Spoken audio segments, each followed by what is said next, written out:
Automation is replacing jobs humans used to do. What does the future look like? Check this out.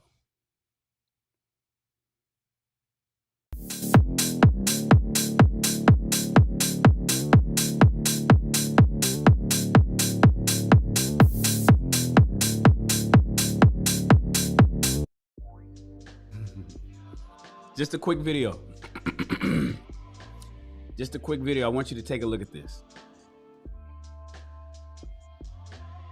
Who would have thought they would have automated janitorial services?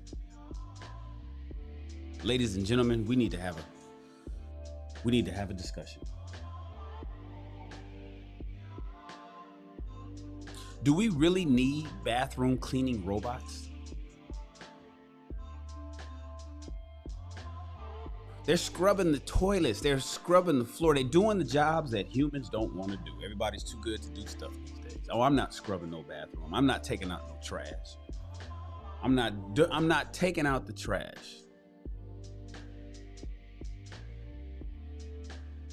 And so, hire a robot. Bring a robot in to do the job.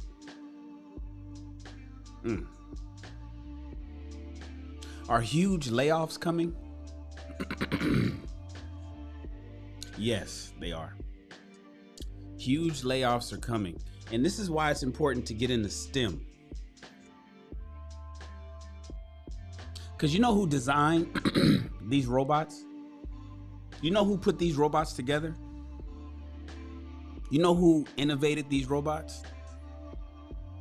People in STEM, science, technology, engineering, and math. You see, me, I'm a card-carrying nerd. I'm a geek. I mentioned this earlier in my podcast. I was saying, I've been a geek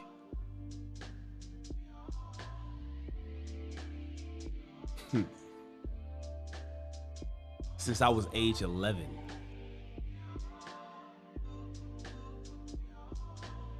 My company, Rawls Enterprises, and the subsidiaries therein are fully automated. Everything I do is automated. Most of everything I do is automated.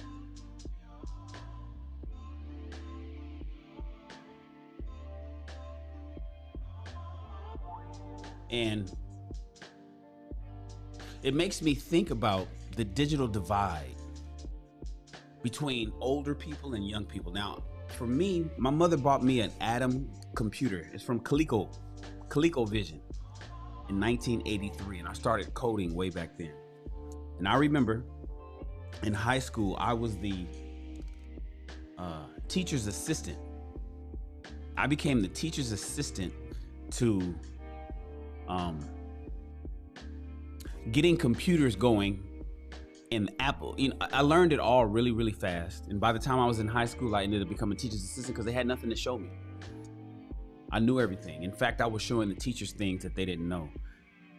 That bled over into my technology company, Micro PC. That was the name of it. Rawls Enterprises Micro Personal Computers. For short, I called it Micro PC. I had that computer company. Sold that because I was putting computers together, and then I was kind of put out of business because Fry's Electronics, a huge big box store that's now gone the way of the dodo bird, was doing what they had called e-machines. But I was doing e-machines before they were doing it. It was called computers in a box. I remember selling my first one to a hair salon, Mianji, in Inglewood on La Brea Boulevard. You see, when we talk about the digital divide between older people and younger people, you know what it makes you think of? Who is the person that sets the time on the VCR? Do you have that mother or father, uncle or aunt or whoever that just does not know how to set the time on the VCR at home? Are you the one that's always called to set the time on the VCR? Do you have those older people in your family, older friends that can barely check email? They look at their smartphone and they go like this on their smartphone. Think about it. What side of the divide are you on? Are you on the analog side, the old side, or are you on the digital side? When you think about school, you know, I graduated high school in 1989. I was in college. I was kind of done with college by 2020. I'm sorry, the year 2000, not 2020. By the year 2000, 22 years ago. When I was on campus, everybody spoke to each other. We couldn't wait to get to the quad. And I remember pushing email because a lot of my friends didn't have an email address. And I was convincing everybody, man, get yourself an email address. You're really gonna need one of these. People didn't want to get an email address, man. I remember having the first digital camera on campus in 1996. Everybody was freaking out. I had paid like $800 for that thing. It was like half a megapixel, of which I had bought at Fry's Electronics. But today, do students even talk to each other on campus when they walking through the quad, when they're going from class to class? Or is everybody's head down in their phone? Do people even interact with each other in person? And while I used to give pushback to that, you know, over the last 20 years, it makes me think, is it necessary?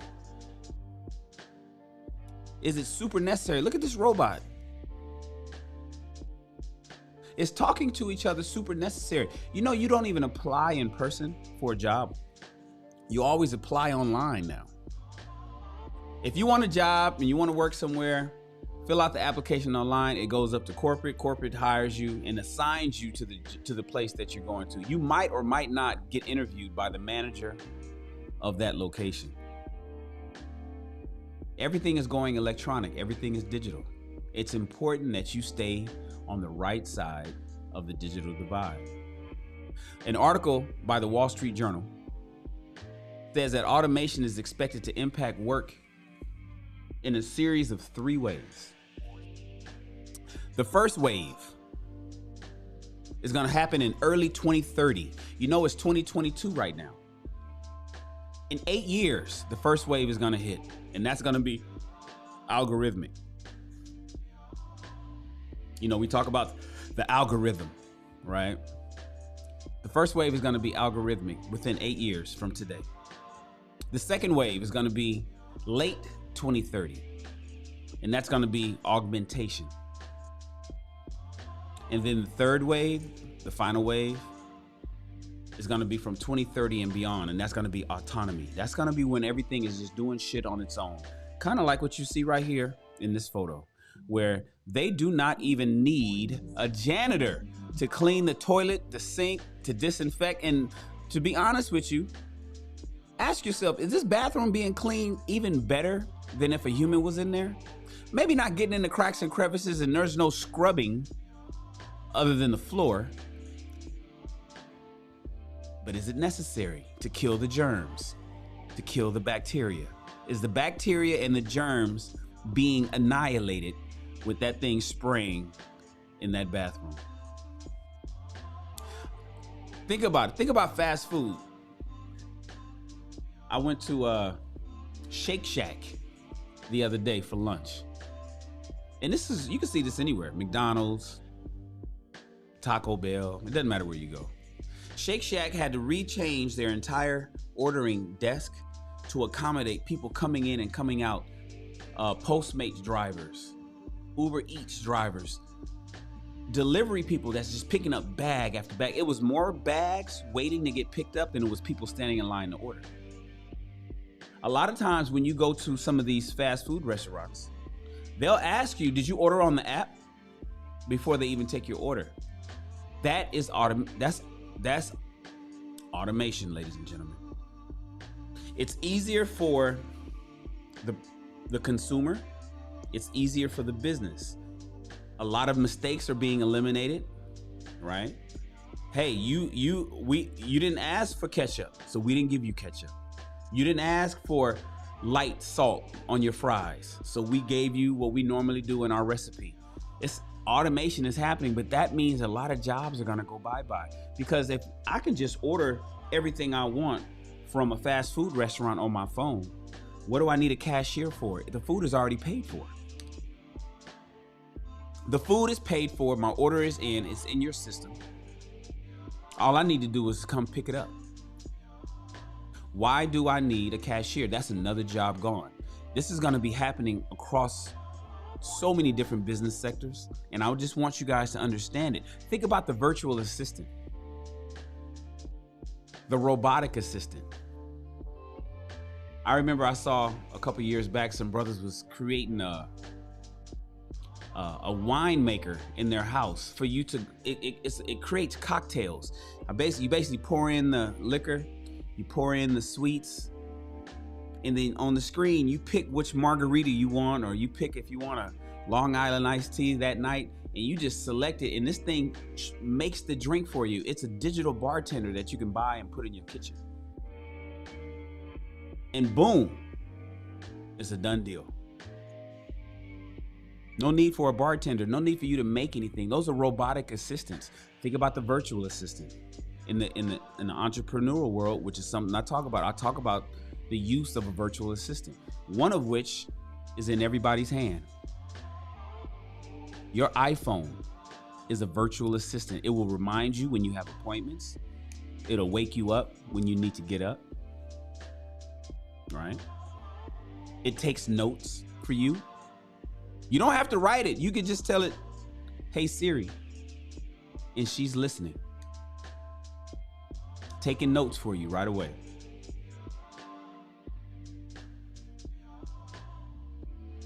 Then you have the virtual assistants, human beings, overseas somewhere. You could be in America and they could be in Pakistan. And that assistant has 40 different clients that they take care of. Money coming in, and that assistant doesn't go anywhere. But bills are being paid. Dinner is being ordered. Maid service is being scheduled. Just think about it. Your banking. How often do people go to the ATM? How many people carry cash? This is all STEM, science, technology, engineering, and math. How often do you guys need to have cash money? Or do you just put your Apple Watch in there and just beep, paid for it, walk out? You don't have to touch anything. Is this the beginning of the end, you guys? You know, I'm helping a model. She's a fashion model. She's extremely professional. She's very popular and she's highly desired, but she has downtime when she's not modeling. And I'm helping her diversify her time, right? And I don't really preach the whole multiple streams of income. I don't preach that. I used to preach that. I used to preach jack of all trades, master of none, but that's not the whole quote, right? And then I learned better later on. And that's why I'm here talking to you guys on YouTube. When I think about what I'm helping her with, I want her to diversify her time because she has downtime. Because if modeling doesn't take you to where you want to go, or whatever you're doing is not taking you to where you want to go, what are you doing with the rest of your 24 hours a day that you get? We all get it. You have to learn how to diversify your time so you can make sure that you are able to support yourself. Becoming rich is one thing. Becoming rich and wealthy and buying a Bentley and a Rolls Royce and a Lamborghini and getting a big old mansion, that's one thing. The other thing is being able to support yourselves. Can you support yourselves in the future? Especially when you know that you're not digitally astute.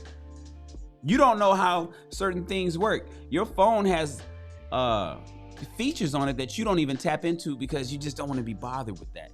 Those people, if that's you, if I'm describing you and you're not fully vested in how everything that you have electronically works around you, how well are you going to be off in the future? Do you feel safer using a restroom knowing it's free from human error? Do you feel safer knowing that robot went in there and scrubbed it and didn't spread a disease or miss a spot?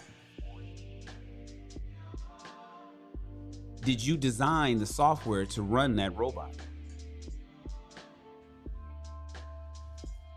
What do we learn here? Are you actually aware of where you stand and where you will be 10 years from now in the year 2032? Where will you be in 2032, ladies and gentlemen?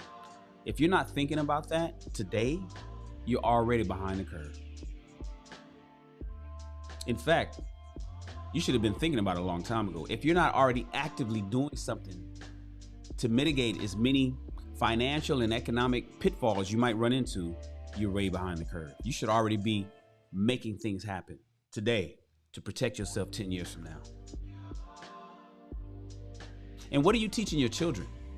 Parents, fathers, mothers. What are you teaching your children? What are you teaching your kids? I think about my sons, Law and Maverick. Both of them are going to be digitally astute. I can already tell the way they are now, but their dad is a geek, so what do you expect? They're not going to be, oh, I don't understand how that works. No, they're going to understand intimately how science, technology, engineering, and math works. Because I'm going to make sure that they do. The same way my mother made sure that I did. You know, quick story. In 1983, this computer, the Atom computer, they sold for $1,800 in 1983. That's a lot of money in 1983. That's equivalent to like a $4,000 computer today, right? And my mother told my father, and they had, I know my dad had plenty of money, right? My mother told my father, hey, we need to get Shannon a computer, one of these personal computers. This is 1980s. This is the early 80s.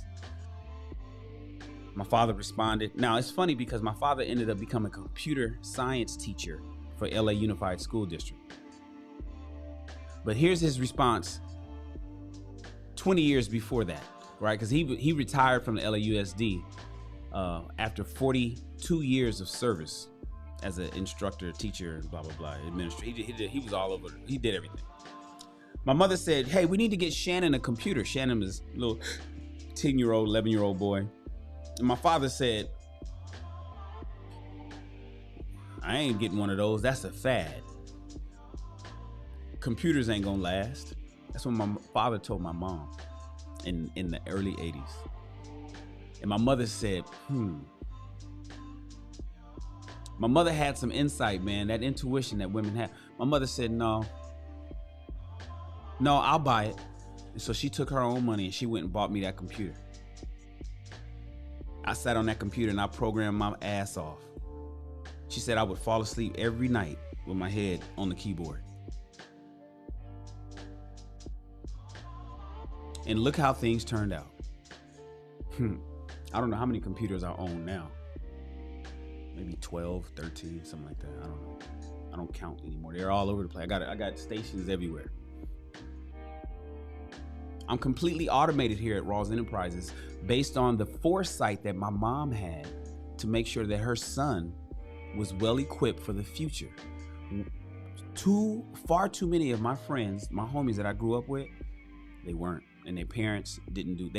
Their parents thought like my dad did. Are we going to continue making that same mistake 40 years later? Are we going to continue making those mistakes damn near 40 years later? Crypto.